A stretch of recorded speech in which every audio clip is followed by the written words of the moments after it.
മാർ ബസേലിയസ് ആശുപത്രിയിലെ നഴ്സുമാരുടെ സമരം 75 ദിവസം പിന്നിട്ട സാഹചര്യത്തിലാണ് പിന്തുണ അറിയിച്ച് പ്രതിപക്ഷ നേതാവ് എത്തിയത്. നഴ്സിംഗ് ജീവനക്കാരുടെ സമരം സർക്കാർ കണ്ടില്ലെന്ന് നടിക്കുകയാണെന്ന് VS അച്യുതാനന്ദൻ കുറ്റപ്പെടുത്തി. സംസ്ഥാന സർക്കാർ തൊഴിൽ വകുപ്പിനെ പ്രശ്നത്തിൽ ഇടപെടുത്തണമെന്ന് VS ആവശ്യപ്പെട്ടു.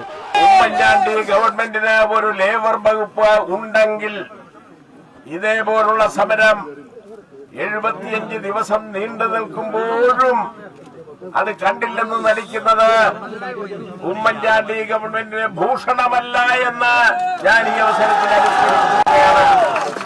നഴ്സുമാരുടെ സമരം മറ്റെല്ലായിടത്തും ഒത്തുതീർപ്പായി കഴിഞ്ഞു. അതുകൊണ്ട് തന്നെ ആശുപത്രി മാനേജ്മെന്റ് സമരം ചെയ്യുന്ന ജീവനക്കാരുമായി ചർച്ച നടത്താൻ തയ്യാറാകണമെന്നും പ്രതിപക്ഷ നേതാവ് അഭ്യർത്ഥിച്ചു. VSന്റെ വരവറിഞ്ഞ് നൂറുകണക്കിന് ആളുകളാണ് ആശുപത്രി പരിസരത്ത് തടിച്ചുകൂടിയത്.